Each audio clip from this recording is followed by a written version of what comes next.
नमस्ते दोस्तों। मैं आपको आज एक ऐसी कहानी सुनाने जा रही हूँ जो मेरे दिल के बहुत करीब है।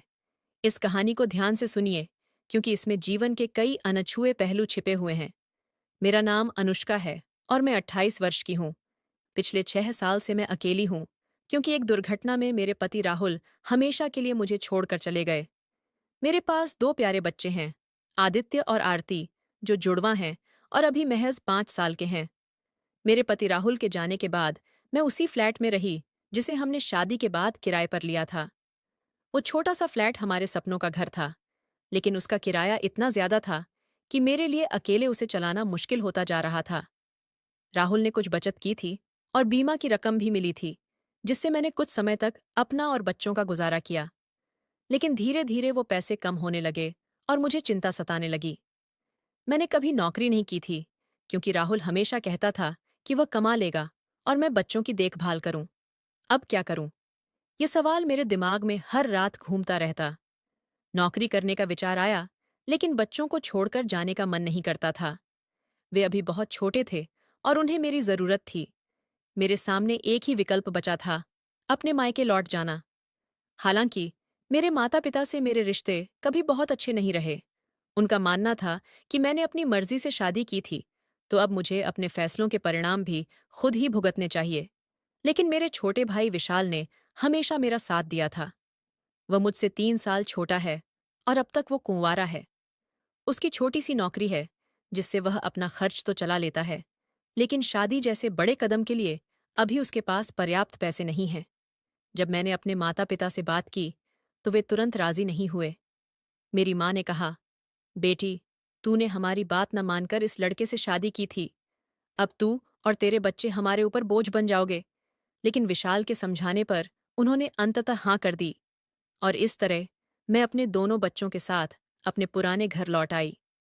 घर आना आसान था, लेकिन यहाँ रहना नहीं। मेरे माता पिता अब बूढ़े हो चुके थे और उनकी सोच पुरानी थी। हर छोटी बात पर उनका गुस्सा फूट पड़ता था, कभी बच्चों के शोर पर, कभी खाना बनाने के तरीके पर, या फिर मेरे कपड़े पहनने के ढंग पर। अनुष्का, तू अभागिन है। तेरी वजह से ही तेरा पति तुझे छोड़ गया। ऐसी बातें सुनकर मेरा दिल टूट जाता था।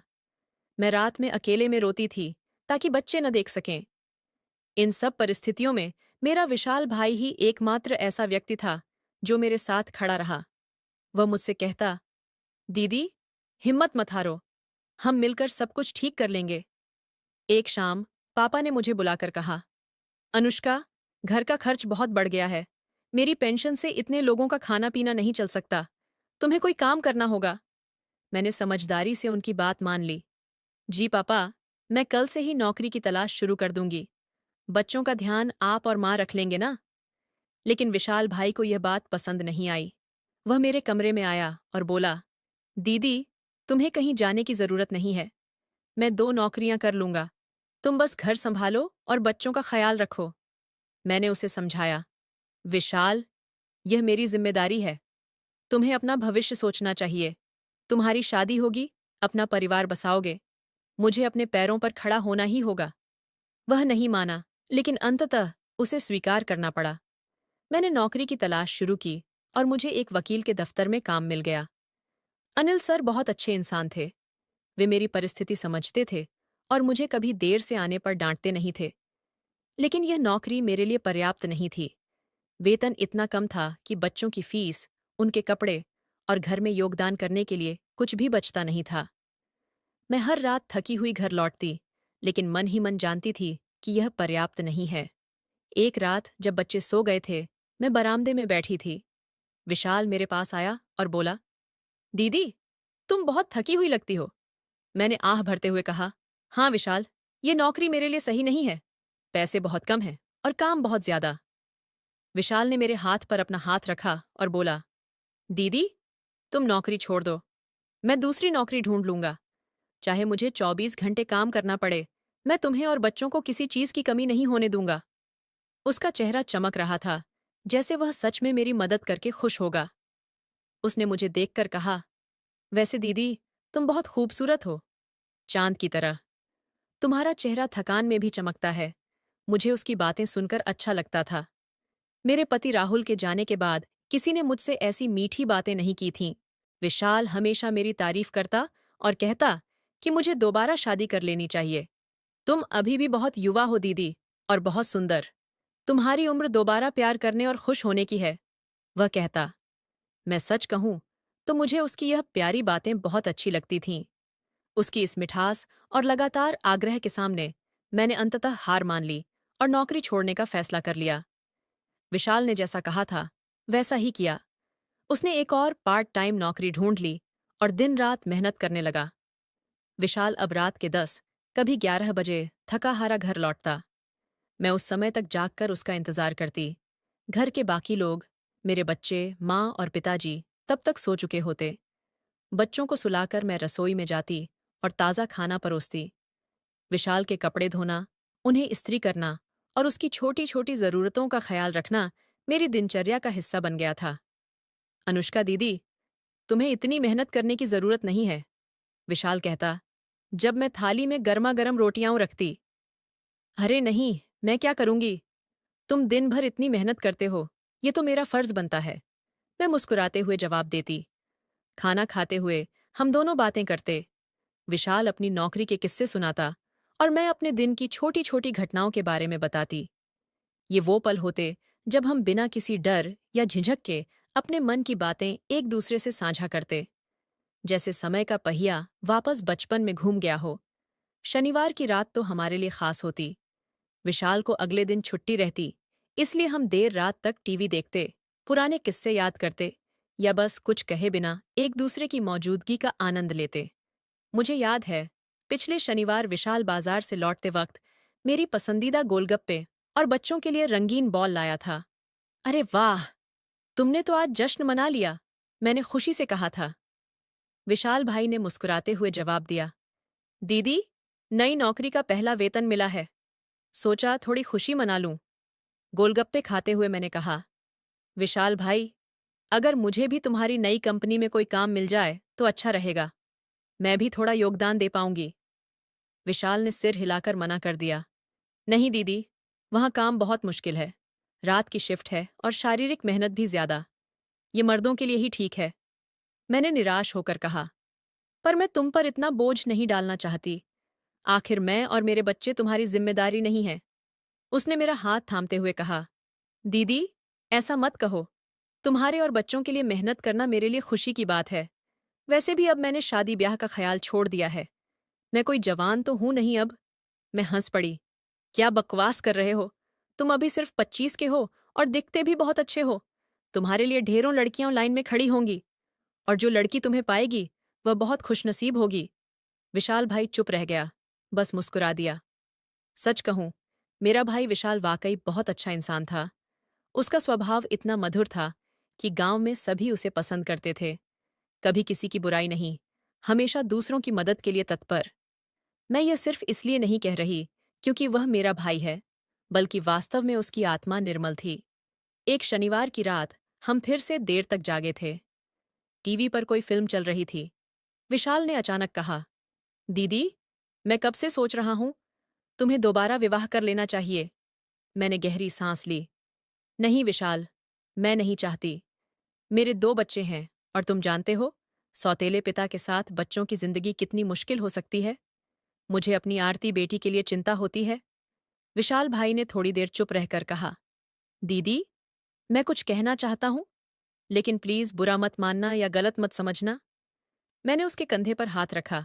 हम भाई बहन हैं विशाल, हमारे बीच ऐसी कौन सी बात है जिसमें गलतफहमी हो सकती है? कहो, उसने हिचकते हुए कहा। सच कहूं दीदी, मैं नहीं चाहता कि तुम दोबारा शादी करो। मैं चौंक गई। क्यों विशाल? ऐसा क्यों? इससे तो तुम्हारे कंधों से मेरी और बच्चों की जिम्मेदारी हट जाएगी। नहीं दीदी, उसने मुझे देखते हुए कहा, मुझे यह जिम्मेदारी अच्छी लगती है। तुम और बच्चे घर में हो तो घर जीवंत लगता है। हमें बचपन से ही एक दूसरे की आदत रही है। तुम्हें याद है, जब हम दोनों मिलकर गांव के पिछवाड़े वाले तालाब में नहाने जाते थे? मुझे अच्छा लगा यह जानकर कि विशाल मुझे अपने साथ रखना चाहता है। माँ पिताजी हमेशा मुझे दूसरी शादी के लिए प्रेरित करते रहते थे, लेकिन विशाल भाई चाहता था कि मैं यहीं रहूं, उसके साथ। त्योहारों पर विशाल मेरे और बच्चों के लिए नए कपड़े लाता। दिवाली पर तो उसने अपनी पूरी तनख्वाह हम पर खर्च कर दी थी। बच्चों के लिए खिलौने, मेरे लिए साड़ी और घर के लिए नए पर्दे। विशाल, कुछ पैसे अपने लिए भी बचा लो, मैंने उसे समझाया। तुम्हारी शादी के लिए कुछ तो बचत करो। वह मुस्कुराया। दीदी, मैंने कहा ना, शादी का ख्याल छोड़ दिया है। हम दोनों ऐसे ही रहेंगे। न तुम शादी करोगी न मैं हंस दी और बात टाल दी। लेकिन जब कभी मैं उसके कमरे की सफाई करती तो कुछ चीजें नोटिस करती जो मुझे अजीब लगतीं। उसके बिस्तर पर दाग, उसके मोबाइल में छिपे हुए वीडियो। मैं समझती थी कि 25 साल का कुंवारा जवान युवक है, ये सब स्वाभाविक है। लेकिन इन चीजों को देखकर मुझे अपने पति राहुल की यादें ताज़ा हो जातीं। वे अंतरंग पल जिनसे मैं 6 सालों से वंचित थी। मैं खुद को रोक नहीं पाती और कभी कभी घंटों अपने कमरे में बंद होकर वो वीडियो देखती रहती। एक रात जब हम दोनों देर तक जागे थे, टीवी पर एक फिल्म चल रही थी जिसमें कुछ रोमांटिक दृश्य थे। मेरा ध्यान उन पर टिका हुआ था और मुझे पता नहीं क्यों एक अजीब सी गर्माहट महसूस हो रही थी। मैंने खुद को संभाला और ऐसा दिखाया जैसे मुझे कुछ समझ नहीं आया। मैं सोने जा रही हूं विशाल। तुम्हें भी सो जाना चाहिए, कल जल्दी उठना है। विशाल ने मुस्कुराते हुए कहा, ठीक है दीदी, तुम जाओ, मैं बस थोड़ी देर और फिल्म देखकर आता हूं। मैं अपने कमरे की ओर बढ़ गई, लेकिन मेरे मन में कुछ विचित्र से विचार घुमड़ रहे थे। मुझे नींद नहीं आ रही थी। बिस्तर पर करवटें बदलते हुए मैंने मोबाइल उठाया और स्क्रॉल करने लगी। अचानक गले में सूखापन महसूस हुआ, प्यास लगाई थी। मैं धीरे से उठकर पानी पीने रसोई की ओर बढ़ी। गलियारे से गुजरते हुए मैंने देखा कि विशाल के कमरे से रोशनी आ रही थी। अरे, यह अभी तक जाग रहा है, मैंने मन ही मन सोचा। विशाल की आदत थी लाइट जलाकर सो जाना और फिर बिजली का बिल बढ़ने पर शिकायत करना। मैंने सोचा बिजली बचाने के लिए लाइट बंद करके आऊं। जब मैं उसके कमरे के पास पहुंची तो दरवाजा थोड़ा सा खुला हुआ था। मैं बिना आवाज किए झांक कर देखने लगी और जो देखा उससे मेरे होश उड़ गए। विशाल अपने मोबाइल पर मेरी तस्वीर को बड़ा करके देख रहा था। वह दिवाली वाली फोटो जिसमें मैं लाल साड़ी में थी। और वह कुछ ऐसा कर रहा था जिसे देखकर मेरा चेहरा शर्म से लाल हो गया। मेरा दिल तेजी से धड़कने लगा। मैं वहीं खड़ी रह गई, न अंदर जा पा रही थी, न वापस लौट पा रही थी। मेरे मन में विचारों का तूफान उठा, क्रोध, भय और कुछ और, जिसे मैं नाम नहीं दे पा रही थी। शायद एक अजीब सी खुशी। कोई मुझे इस तरह चाहता है। 7 साल बाद कोई मुझे एक औरत के रूप में देख रहा है। मैंने हिम्मत जुटाई और दरवाजे को धक्का देकर पूरा खोल दिया। विशाल, ये क्या कर रहे हो तुम? मेरी आवाज थरथरा रही थी। वह चौंक गया। झटपट फोन को बंद करके मुझसे नजरें चुराते हुए बोला, कुछ नहीं दीदी, मैं तो बस। मैंने सब देखा है विशाल, मैंने दरवाजा बंद करते हुए कहा। तुम मेरी तस्वीरें क्यों देख रहे थे? वह भी इस तरह? वह चुप रहा, सिर झुकाए। मेरे दिमाग में अजीब विचार घूम रहे थे। मैं भी नहीं समझ पा रही थी कि मैं क्यों उसके करीब जा रही थी। शायद वो 7 साल की तन्हाई, वो रात का सन्नाटा, या शायद वो प्यार और अपनेपन की भूख जो मेरे अंदर थी। देखो विशाल, मैंने उसके बगल में बैठते हुए कहा, मैं तो घर में ही हूं, तुम्हें ऐसा करने की क्या जरूरत? हम हम दोनों एक दूसरे के साथ हैं ना? इससे शायद शायद हम दोनों की जिंदगी आसान हो जाए। विशाल ने पहली बार मेरी आंखों में देखा। उसकी आंखों में उत्सुकता, आशा और भय का मिश्रण था, जैसे वह इसी पल का इंतजार कर रहा था। दीदी, क्या तुम सच में? उसकी आवाज कांप रही थी। घर में सन्नाटा था। बच्चे गहरी नींद में थे। माँ पिताजी अपने कमरे में सो चुके थे। और फिर जैसे कोई बांध टूट गया। विशाल ने धीरे से मेरा हाथ थामा और उसका स्पर्श बिजली की तरह मेरे पूरे शरीर में दौड़ गया। 7 साल की तन्हाई और भूख एक पल में जाग उठी। हम दोनों ने एक दूसरे को वो दिया जिसकी हमें भूख थी, प्यार, आत्मीयता, अपनापन। उस रात हम एक दूसरे में इस तरह खो गए जैसे हम पति पत्नी हों, न कि भाई बहन। वह पल इतना सुंदर था, इतना गहरा, कि मैं शब्दों में बयान नहीं कर सकती। उस रात के बाद हमारी जिंदगी बदल गई। हम अभी भी परिवार के सामने भाई बहन थे, लेकिन जब सब सो जाते, हम वो हो जाते जो हमारे दिल चाहते थे। यह सिलसिला कई महीनों तक चला। फिर एक सुबह, जब मैं अपने कमरे में थी, अचानक मेरे पेट में मरोड़ उठी और मुझे उल्टी आ गई। मैंने पहले तो सोचा कि शायद कुछ गलत खा लिया होगा, लेकिन अगले दिन भी यही हुआ, और फिर अगले दिन भी। मेरे मन में शंका जागी। मैं चुपचाप गांव से थोड़ी दूर स्थित आदिवासी बस्ती में गई, जहां बूढ़ी माएं रहती थीं, जो गांव की स्त्रियों की स्वास्थ्य संबंधी समस्याओं का इलाज करती थीं। माई ने मेरे पेट पर हाथ फेरा, मेरी आंखों में झांका और कुछ सवाल पूछे। बेटी अनुष्का, उन्होंने धीरे से कहा, तुम्हारे पेट में नई जान पल रही है। मेरे सिर पर जैसे आसमान टूट पड़ा। मैं स्तब्ध रह गई। मेरे कानों में एक ही आवाज गूंज रही थी, ये बच्चा विशाल भाई का है, मेरे भाई का। वापस लौटते समय मेरा पूरा शरीर कांप रहा था। मैंने अपने आप को कोसना शुरू किया। ये मैंने क्या कर दिया? अपने ही भाई के साथ, और अब ये हाल। मैं अपने आप से नफरत करने लगी। घर पहुंचकर मैं सीधे विशाल के पास गई, जो अभी अभी नौकरी से लौटा था। विशाल भाई, मैंने कांपती आवाज में कहा, मुझे तुमसे कुछ बताना है। क्या हुआ दीदी? उसने मेरे चेहरे के भाव देखकर चिंतित होकर पूछा। मैं मैं मैं हिचकियां लेने लगी। मैं मां बनने वाली हूं, विशाल। विशाल के चेहरे का रंग उड़ गया। वह कुर्सी पर बैठ गया, जैसे उसके पैरों की ताकत जवाब दे गई हो। ये ये हमारी बहुत बड़ी गलती थी दीदी। उसने अपना सिर पकड़ लिया। हमें हमें ये रिश्ता खत्म करना होगा, लेकिन पहले इस समस्या का हल निकालना होगा। हमारे सामने एक बड़ा सवाल था। क्या करें? गांव में किसी को पता चल गया तो हमारी और हमारे परिवार की इज्जत मिट्टी में मिल जाएगी। मेरे बच्चों का क्या होगा? उनके भविष्य का क्या? मैं शहर के एक डॉक्टर से बात करता हूं, विशाल ने कहा। हम मेले के बहाने शहर जाएंगे। वहां कोई नहीं जानता कि हम भाई बहन हैं। अगले दिन हम दोनों शहर गए। एक छोटे से क्लिनिक में डॉक्टर ने मेरी जांच की और पुष्टि की कि मैं गर्भवती हूं। मुझे यह बच्चा नहीं रखना, मैंने भारी मन से विशाल से कहा। यह हमारी गलती का नतीजा है विशाल। हम इसे आगे नहीं बढ़ा सकते। विशाल ने मेरा हाथ थामा और हाँ में सिर हिलाया। डॉक्टर से सलाह लेने के बाद मैंने वह कदम उठाया जो शायद मेरे जीवन का सबसे कठिन फैसला था। वापस गांव लौटने के बाद मेरा दिल और मन दोनों ही भारी थे।